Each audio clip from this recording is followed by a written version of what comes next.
Okay, next we're going to invite just for a session on travel, life and music with Vasundhara Das, Karl Gomes and Ekalavya Bhattacharya. Could I have you on stage, please?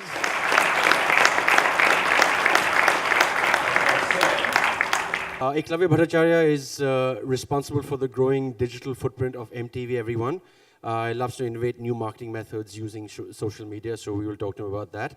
Vasundhara Das, of course, actress, singer, composer. She's a partner at a company called Drum Jam. We'll also speak about that, and also the Active Studio. Karl was awarded the Young Communicator Award in 2008. He's a lot older now, so don't mind that. Yeah, yeah. by the Symbiosis Institute of Media and Communications, Pune. He's won numerous awards at Cannes, the Webbies, One Show, the New York festivals, and many, many more.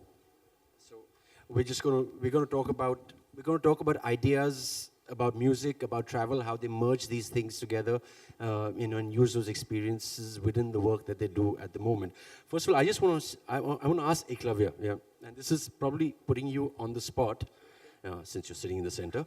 You work for MTV.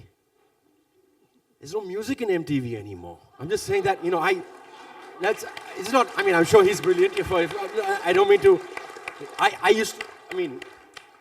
whether it was Channel V, MTV, I mean, it was always on. And now it's pretty much switched off. You want a funny answer or you want a serious answer? I want both. Yeah. Okay, I'll give you a funny answer. First, officially MTV dropped the word music in 2009.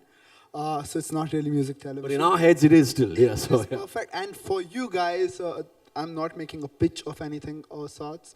MTV just announced a music channel 3 days back. It's called MTV Indies.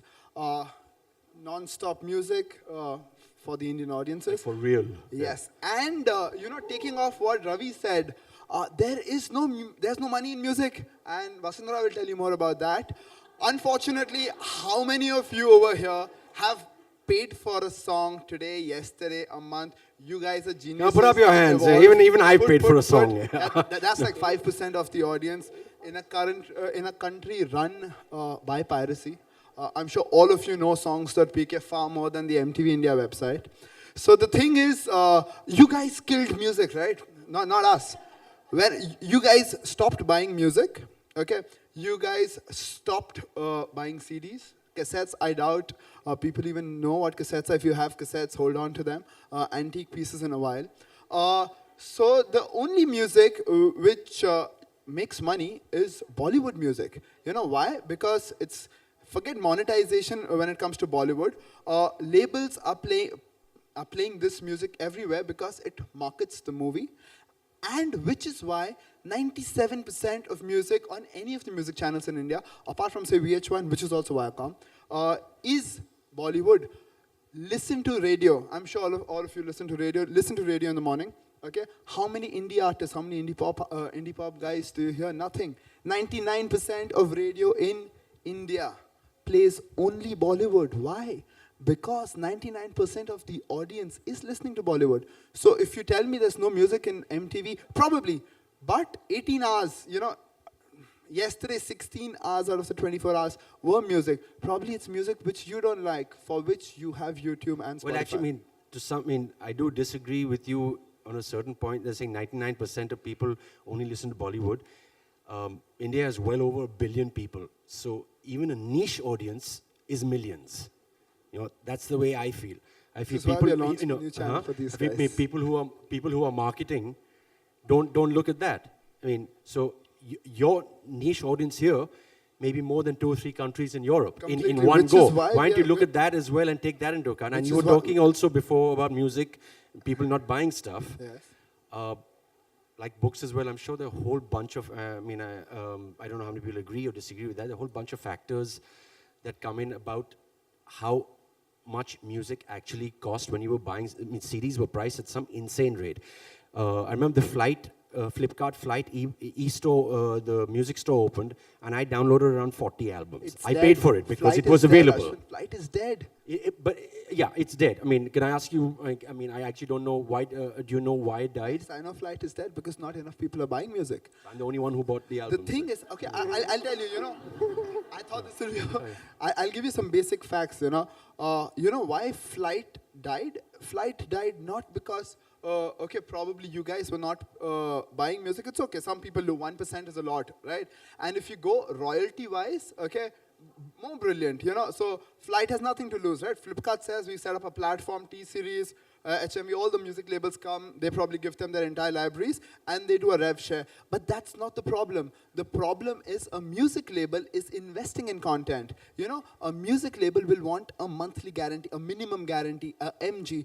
Why do you think Dingana is closing down? You know, there's Savan, which is there, there's Ghana.com, which is there, and they're ruling the roost, right? They say we have 10 million listeners, but the problem is they don't have a business model yet, because they're losing money not only for the servers and for streaming, but every music label these days, because they're investing in music, right?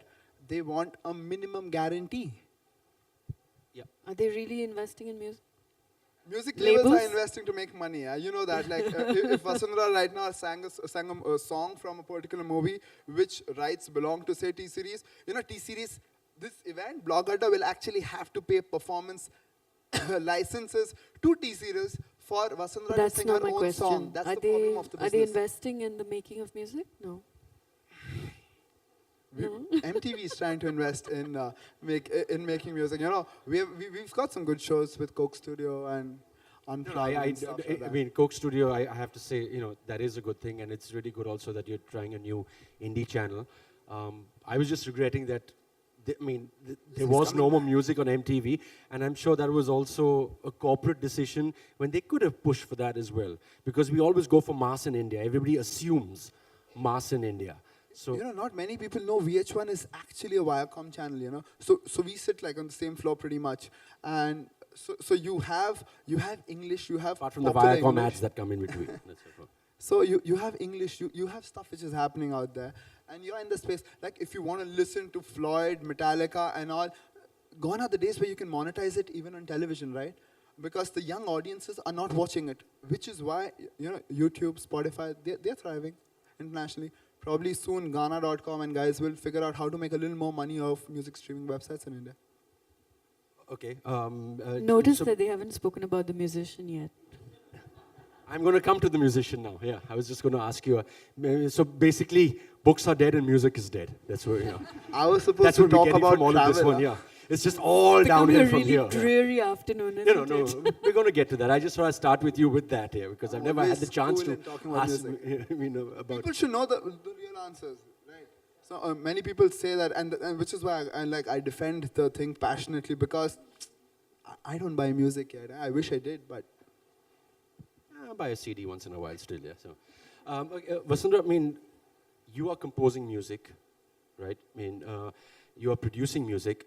How do you manage the digital side of things? How do you manage the revenues, if possible, from the digital format? Because I'm sure you're pushing that out there or trying to. Right.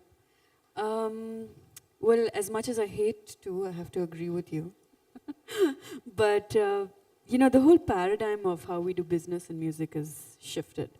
And this obviously is something that's happened ever since the advent of digital distribution. And what the previous panel was talking about is something that the music industry has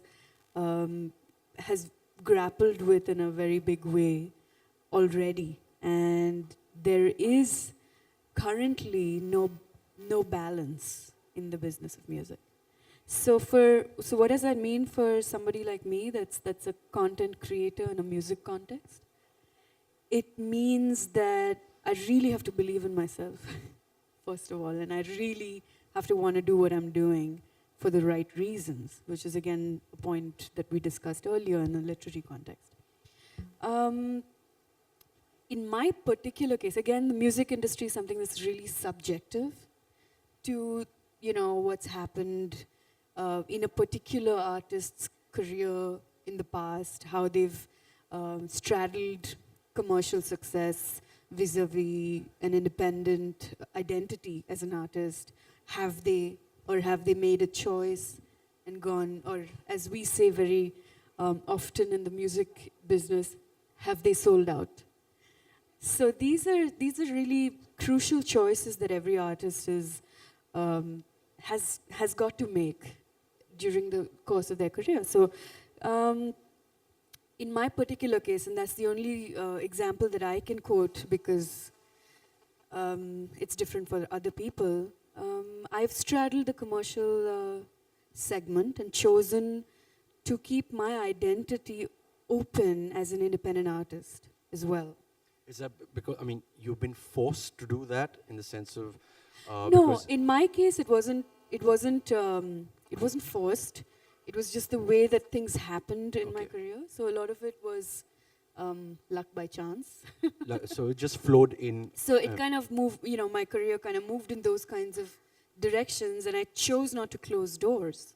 So getting breaks with the right kind of people initially in my career really definitely helped.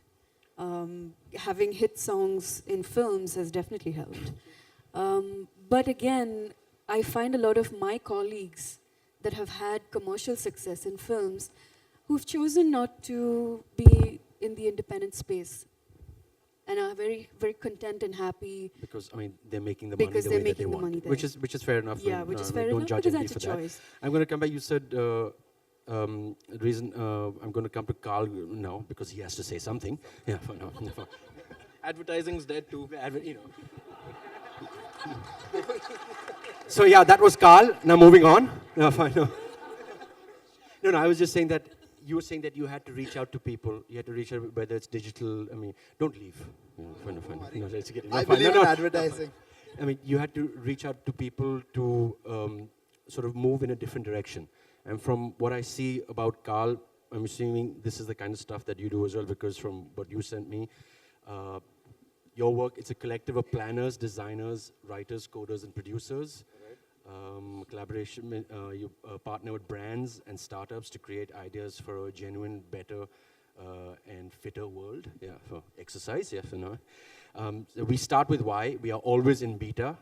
Well, most of India and their parents are in beta. That's different, yeah. We do what we love what we do. We are Fanatics. So Fanatics is your company. Yeah. And what exactly is it that you do? So I think in advertising, we were always given a brief. You had to sell stuff that you didn't like. You had to do stuff that you didn't believe in. So I think that's where we pulled out and we started Fanatics as a collective. I think if we pull back and look at how brands were, once upon a time, it was a logo. It was a name. Okay, then it moved to USP. And you convinced people that they needed that. And then there were too many brands. So washes, whitest, and all of that used to happen. And then people got that. And then there was someone who came from China and said cheaper. So all that went.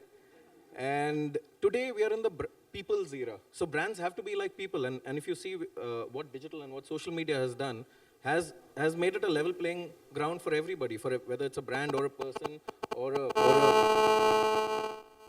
a musician or a blogger or a creative guy. So I think what we try and do is, if a brand has a purpose that is worth driving, we actually collaborate with them to enable that. So and if you read Safer, Fitter, Genuine World, we try and work with brands who have a human purpose. And that's where we work with startups or brands who want to drive that agenda. So I think today people can tell in advertising when it's lying. And I don't think people look at ads and go and buy stuff. People talk to people. And that's why we try and drive those agendas, those purposes, because frankly, advertising is dead. Like 25 years ago when television was technology. Everything's dead. Yeah, it's just that afternoon, man. Yeah. So like 20 years ago, if you saw an ad on TV, it was Nirma, Sabki Pasand Nirma. Then it moved to whitest, like if you see Tide, the swoosh. But today it's brands are trying to be like people and they're saying go out and get dirty because dirt is good. And we'll clean you. So I think brands have to move in the purpose space, and we've been hearing about purpose right from morning. I think that's what we collaborate with brands on. So as Fanatics, we actually say no sometimes to a brief if we don't believe in it, and we work together with a brand or startup to actually come to a better, nicer purpose. Okay, thanks. And Clever Kinners, have you actually I mean, in the last few months at MTV, I mean, I know when you went away from music, of course, because as you're saying, you had to, there's no choice. But then it went into this complete reality space. From, I know Roadies is a really successful property. Was Splitsvilla also MTV? Yeah, it's me, man, bro. No, I'm just. They pay our salaries. No, I can't I'm say saying, much about- were you sort of going younger and younger, saying, no, we only hit the teenagers? What was the thought? I personally think a lot of people also switched off that as well. And that has nothing to do with What's music, your definition or of youth? sales, so. What's your definition of youth? Still pretty young myself, but yeah. No, You know, I'm just saying. I'm talking about. I'm talking about the late teens to early 20s. See now, see the world. I'm just asking. That's all. No, see, I'll tell you something. You know, the world's evolving at this crazy pace, and I keep referring to this 12-year-old cousin of mine. And I asked her, so what's your favorite show? You know, and what she says Game of Thrones, and she says Breaking Bad, and she says I watch Castle and Dexter, and that's a 12-year-old talking to me, not even from Bombay or Delhi, from Calcutta. And I'm like, those are the shows which I watch. When we were growing up, probably, you know, MTV was this aspirational place which used to play music videos and was pretty cool. And we were not exposed to the kind of media which kids these days are. You know, so you'll have 12-year-old, 15-year-old watching whatever they want, not because they're getting it on television, but it's on demand, it's torrents, people are sharing hard drives, and they're watching it.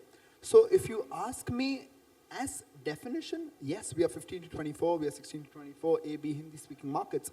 But when it comes to the internet, on a monthly basis, we are reaching out to 22 million people. You know, and 22 million people starts from age 10 to age 45. Are we reaching out to the right audience? People who think they are young, yes, they are our audience, you know, anyone. But what we're trying to do is we're trying to create content for everyone, you know, but specifically young at heart. But at the end of the day, you need to make money, right? And money often comes through advertising. And when it comes through advertising, like Karl would tell you, a brief, when he gets a brief, it usually says target audience, you know, TG. TG kya hai? TG is 15 to 24. So you won't have a wheel advertising on MTV because MTV as per se definition is 15 to 24. So probably you'll have an HUL Axe which is advertising. Why? Because at the end of the day, brand managers need to justify their advertising decisions too. And you look at MTV, you say, okay, youth, 15 to 24, okay, let's concentrate on youth. And so we're creating content for everyone, but if you tell me to take a huge slice, I would say 60 to 70% is 15 to 24. Why reality? Because the whole world was moving to reality television. So if you look at MTV abroad, there's MTV 1, 2, 3, 4, 5, 6, but the primary form of entertainment you would see on the international MTV would be reality. Why? Because again, you know, you might say 1% is a huge number, but when 90% of the youth is watching Roadies, you know, you can't argue with it. Roadies 105 million video views on YouTube last year. TV ratings are going down. People are still watching it. Roadies actually, you know, a lot of you are bloggers. You would know what's Mashable, right? Mashable.com. Roadies won the most social TV show of the world award. You know, it beat everyone from the likes of the Glee Project, Pretty Little Liars, How I Met Your Mother, you know. And then you think about it, here's a reality show from India, which is because of numbers in India. Not numbers, but the cool stuff. No. I mean, I'm not trying to say it. I'm not trying to say it for the sake of. I'm just saying, because our numbers are always higher. I mean, that is also one. I mean, a whole viewership Number, right? can Massive always amount of jump. people are consuming. So the thing is, when will MTV stop making Roadies? The day another cool show. When Raghu retires, you know. Raghu settles to retire every year, you know, but it's the number. At the end of the day, it's a numbers game. You know, Ravi spoke about it. It's a numbers game. You know, Raghu drives TRP. Raghu drives YouTube views. The same way a popular author on shelf, 5,000 purchases. You look at a newcomer writing a book. No one's got seven books per store. When are you gonna make your million? Yeah, you're not. Like, and this is what I just tweeted. You know, what Ravi pretty much said, that if you're a blogger and you want to write for money, this is the time to get out of it. You know, this is the time to get out of it. And I don't know what to say about that. But So, that's the way it is. looking at that, Carl, how do you make money then? Yeah, I mean, because you know, Honestly, because I mean, you will be involved with people who are in programming, of course. You know, there will always be loggerheads between the two. So how do you bridge this gap? Yeah. So I think what roadies did to us was told us that you don't need to make just ads. You can even create content and drive home a brand's message. I think that's what we look at. There are different ways where we make money. Sometimes it's a time cost. Sometimes it's an agency commission. But all that is dying. Frankly, the best way to make money when you're creating ideas for brands or startups is to actually be involved in the startup, have equity in that startup, and actually make sure you deliver ROI and not just branding like they say sometimes. So if it's sales, like one of the best briefs I got, this was a long time back, 2005, from Times Jobs, was to get CVs. We actually got CVs for them, and that was the first time I think we did a campaign where we were paid by the number of CVs. So every CV got us a percentage of that CV. So it was 100 rupees a CV that Times Jobs was paying the portal and the agency. Out of that, we got about 10, 15 rupees depending on the commission, and it kept getting lower. So I think digital allowed people to give back equity in a nicer way because it was measured. So I think that's the best way to make money. So be involved with the ROI of the business and maybe try and figure out a performance or maybe an equity deal with your brand or partner or your customer. Okay. Now, Vasundhara, of course, you are your own brand, I would say. There's an interesting, you started something called the Shah Hussain Project. Is that right? Can we just have one of the songs from the CD so people can just listen to it?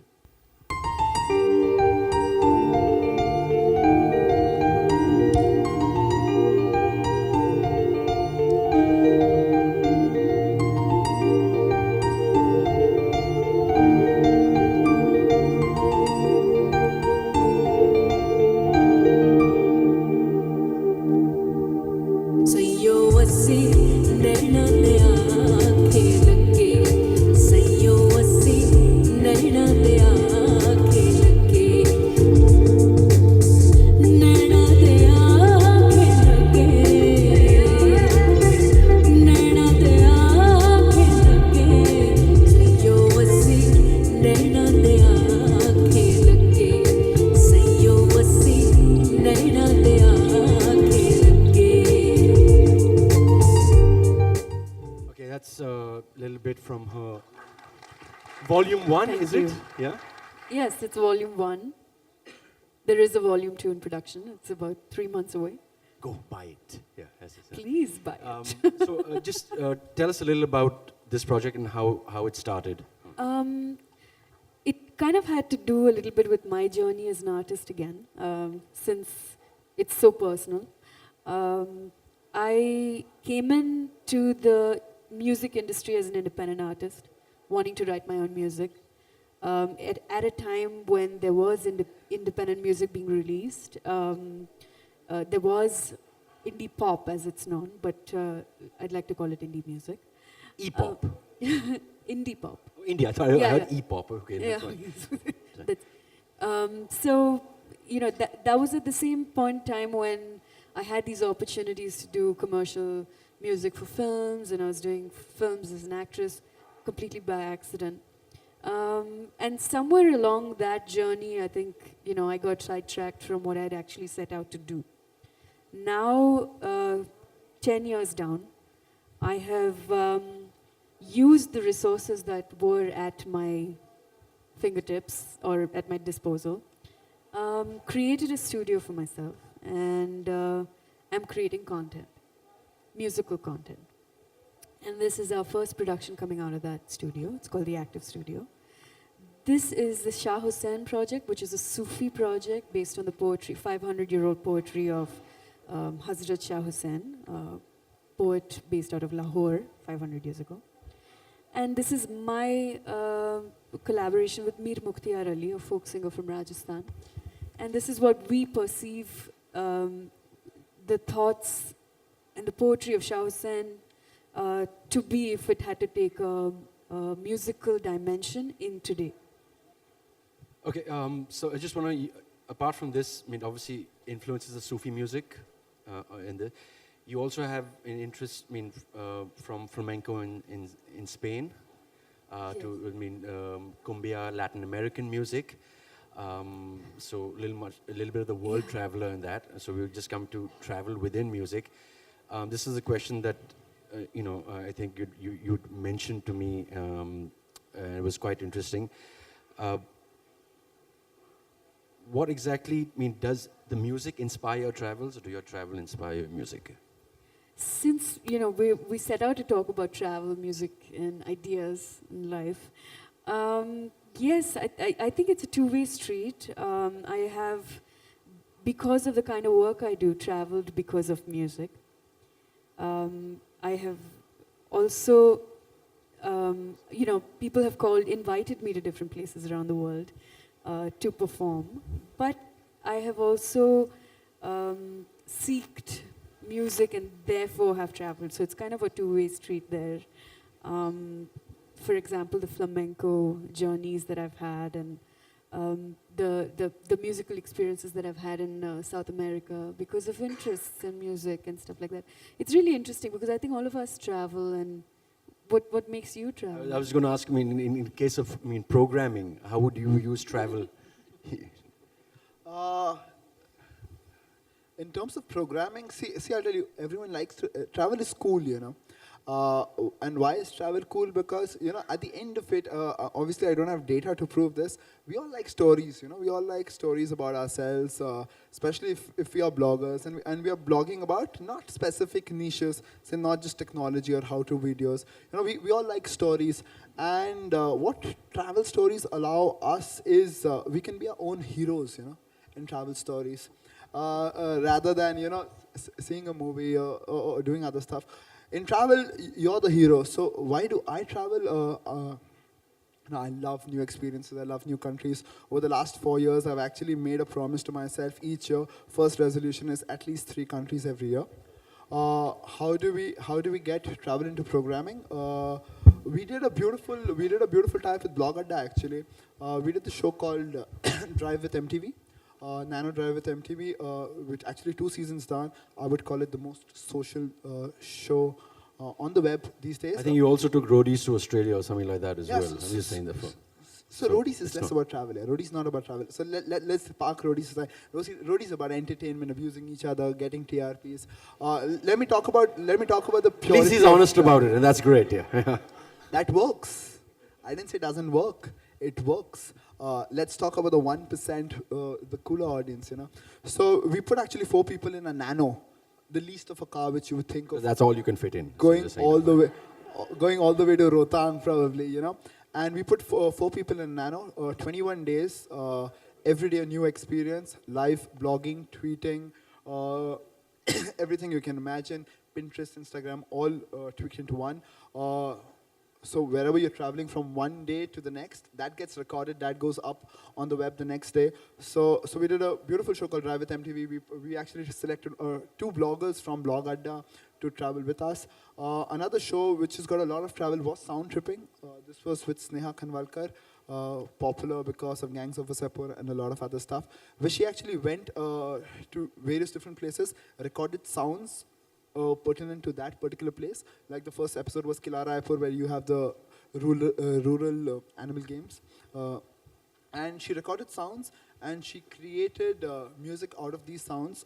So travel actually helps weave a beautiful story. And that's how we managed to get travel into programming, Show visuals.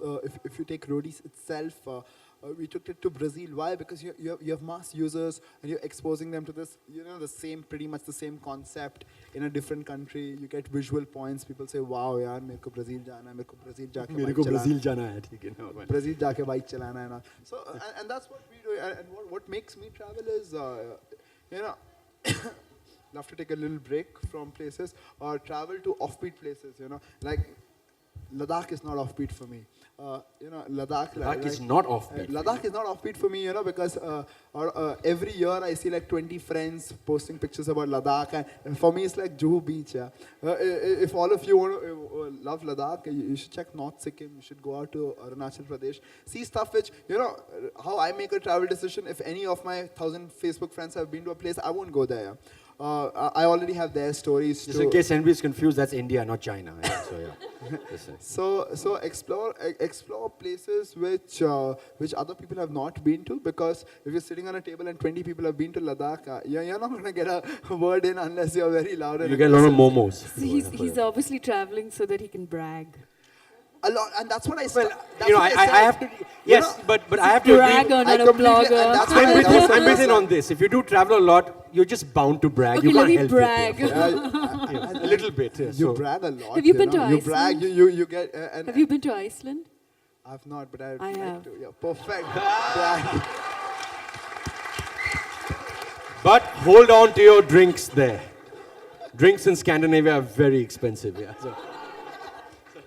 No, to but remember yeah, that. but if you're single, if you're a guy, go backpacking, go and come back and tell the stories to some women. Or if you're a single girl, you should go travel and oh my Just god, don't watch Hostel every before guy that, every guy wants to marry a girl who loves to travel. So I think yeah, so travel. We'll soon have travelmatrimony.com. I think a nice idea. Carl, do you get the time to travel at all? I mean, do you travel to get away from the work, or do you travel with the work?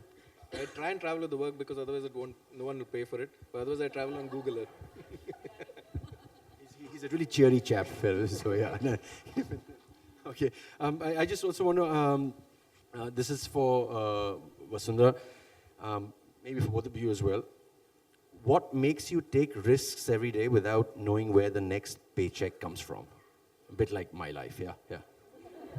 Without the risks. I Yeah, think just I don't know think there where are a the lot paycheck- of people in this room that do this, right? I mean, how many of you sit down in front of your computers and blog every day, not knowing where the next paycheck is coming from? A few. I think it's conviction about who you are, how much of yourself you want to give to it. I mean, correct me if I'm wrong. And the fact that you have got to do this. For me, life without music wouldn't be complete. So if I had to live without music, I really don't know what else I would be doing. So I think it comes from You're the also, need to do it. You're doing something called drum jam, which I'm Yes. sure, I'm sure you're ensuring that some kind of paycheck is coming in through it. Yeah. Like I said, that's why I want to lead I'm into that. I'm a tam bram with a little bit of a keen sense for business. So we kind of make sure that we have a safety net, and then we dream. It's a bit of an inherent characteristic. But anyway, I mean, for those of you who don't know about us. Drum Jam essentially is a company that me and my husband Roberto, we started 8 years ago. And it's in the training space. We do what are known as drum circles. That's how I met Nirav. He was at a drum circle that we did at Inc. It's basically a group of people sitting in a circle, playing an instrument, communicating without words. It works as a great equalizer in any kind of social setting. It makes for people to have real interactions with each other through music, using music as a metaphor and a medium. And that's what we do at Drum Jam. So it's, Vasundhara said that the she T-Series can't come up and say, I want royalty, I want... We just you play have drums. 20,000 instruments, is it? Yes, we have 20,000. You obviously don't take them with instruments you across- everywhere together, but yeah. There is a drum circle in Surat today, and there is at any given point of time a drum jam truck on some highway in the country, any given point of time. Okay. Carl, what makes you take risks? And give me a cheery answer now. No. I think the name Fanatics, we do it for the love. So a lot of times you get a lot of briefs, and most of the ideas, the more risky it is, the more excited we are with it. And I think it's the excitement and it's the love for the idea. Sometimes it's one person's love that gets transferred to the rest of the team and everyone's excited about it. Or otherwise, it's mostly the client's money that lets us take these risks. But otherwise, it's a client who believes in us. So I think it's a two-way street. It's about having an idea, having a conviction, and believing in that, and then getting like-minded people to actually believe in that idea and to make it happen. So pretty much the same as blogging, yeah. I guess. Ladies and gentlemen, we're going to run out of time. Just want to thank Vasundhara, Ekalavya, for being put on the spot and answering really, really well. And I'm glad that MTV is making other choices and moving on again to a different form of Coming programming. back So to that's the music in some ways. It's always been there. really. No, I'm just giving him a hard time Relative. now. Yeah. And Carl for just being a happy fellow, folks. Yeah. What can I say? Huh? Because we have to wrap up because we were running a little late anyway. But thanks all for listening and thank you all for being out here. I was wondering how I could answer ask questions, three totally different people, but I think we sorted it out some I of wish the there was a little more of travel and less of MTV, yeah? I came here as Ekalavya, not as MTV. So. It was just a big. I had to We'll ask catch you up that. outside, yeah. you know? You can talk to him afterwards, with a cup of coffee. Good. Thanks.